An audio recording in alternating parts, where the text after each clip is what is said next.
saya Viola Indah Wahyuni. Nah, di video kali ini saya akan membahas tentang self-management atau manajemen diri.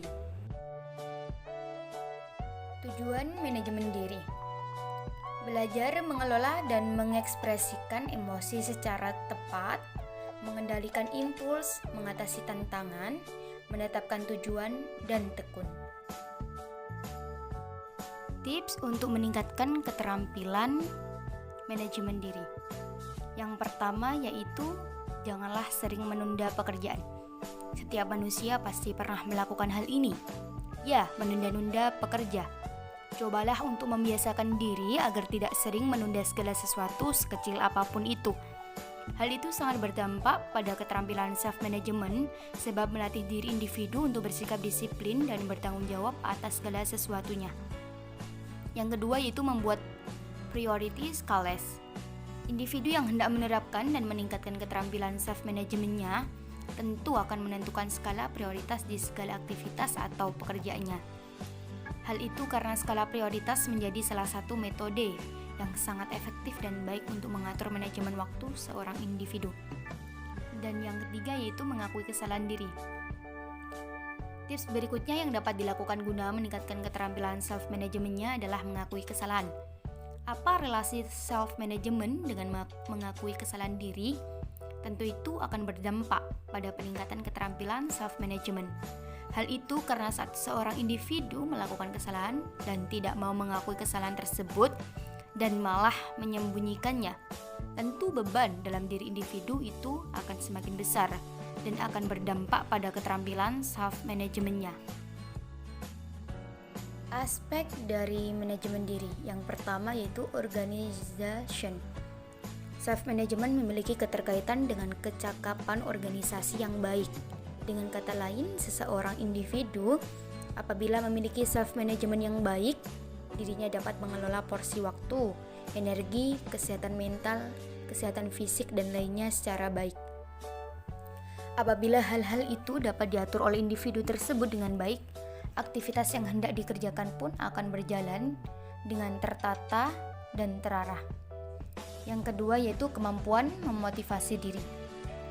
Kemampuan untuk memotivasi diri sendiri atau bisa disebut dengan sebagai self-motivation, seseorang individu akan memiliki keinginan dan kemampuan untuk melakukan tindakan tersebut yang memang datang dan berasal dari dalam dirinya sendiri.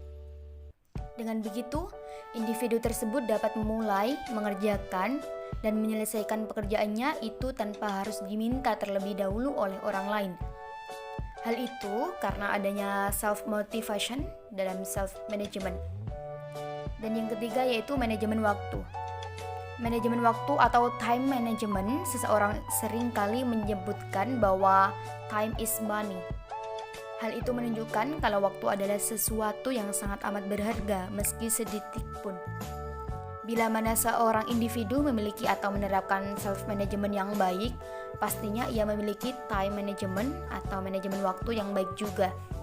Dengan begitu, individu tersebut akan paham caranya mengelola waktu dengan baik dan benar dalam menuntaskan berbagai pekerjaan yang aktivitasnya. Waktu 24 per jam tentu tak akan terasa kurang bagi dirinya. Yang keempat yaitu pengendalian. Individu yang sudah mempunyai kemampuan dalam mengendalikan dirinya, ia juga dapat mengelola atau mengontrol segala emosi, baik itu rasa marah, cemas, sedih maupun senang dan dorongannya. Bila mana individu memiliki kemampuan pengendalian ini dalam self-managementnya, bisa dikatakan bahwa dirinya dapat mengontrol dan mengelola segala perasaan emosi serta dorongan yang menekannya itu dengan baik. Yang kelima yaitu goal setting. Bila mana individu memiliki kemampuan goal setting yang tinggi dan baik, individu tersebut dapat meneguhkan tujuannya dalam jangka waktu yang pendek dan panjang di hidupnya. Hal itu tentunya berlaku di berbagai lingkup, baik itu lingkupan pekerjaan, pendidikan maupun untuk hidupnya. Selain itu, individu tersebut juga dapat menetapkan langkah-langkah yang diperlukan selama mencapai goal itu. Strategi manajemen diri. Menurut Canfor dalam Rinanda 2006, terdapat beberapa strategi manajemen diri, yaitu yang pertama standar setting. Jenis strategi ini merupakan teknik untuk menentukan sasaran, target tingkah laku yang hendak dicapai. Apabila tujuan telah ditetapkan, maka dapat mengarahkan seseorang pada bagaimana tujuan itu dapat dicapai. Yang kedua yaitu self-monitoring. Strategi ini merupakan teknik untuk mencatat atau membuat grafik atas dasar data yang ada pada diri seseorang. Perubahan ini dapat terlihat pada individu terkait dan berfungsi untuk menguatkan. Yang ketiga yaitu self-evaluation. Teknik self-evaluation merupakan strategi bagi individu melakukan evaluasi kembali terkait dengan perkembangan rencana kerjanya. Dan yang keempat yaitu self-reinforcement. Teknik menghargai diri sendiri secara positif seperti memberi pertanyaan secara verbal terhadap diri sendiri untuk memberi penilaian atau penghargaan terhadap apa yang telah dicapai. Komponen yang penting dipahami. Yang pertama yaitu pilihan sendiri. Respon diri mulai dari pikiran, perasaan maupun tindakan pada dasarnya adalah pilihan. Pembelajaran tentang pilihan ini menjadi penting karena menyadari bahwa ada banyak pilihan yang tersedia, bukan hanya satu atau dua, jadi tidak terbatas oleh suatu situasi. Yang kedua yaitu kontrol diri. Pengendalian diri adalah kunci penting manajemen diri. Ini bicara tentang kemampuan mengontrol diri untuk tidak membiarkan dorongan atau dorongan diri tak terkendali. Sikap maupun kata-katanya tidak terkendali.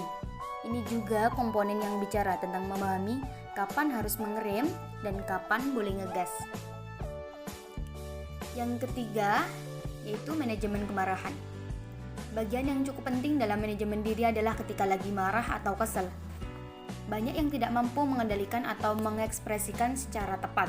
Akibatnya terjadi penyesalan. Kecerdasan emosi bukan marah tapi bagaimana cara mengekspresikannya.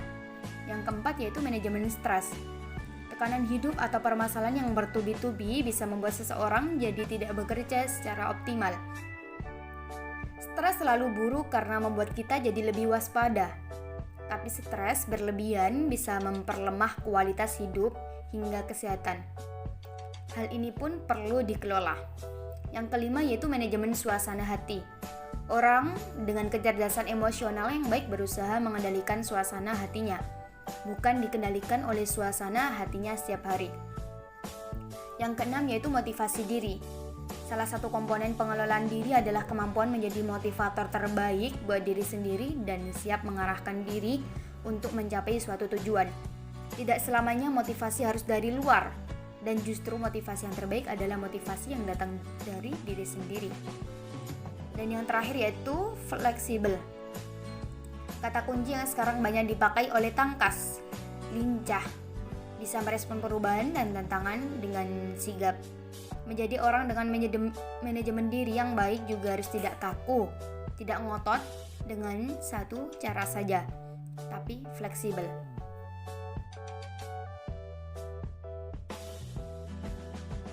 Saya tidak bisa mengontrol siapapun, tapi saya bisa mengontrol diriku, pikiranku, kata-kataku, pilihanku, tindakanku, responku, dan juga masa depanku. Sekian dari video kali ini, semoga bermanfaat. Terima kasih.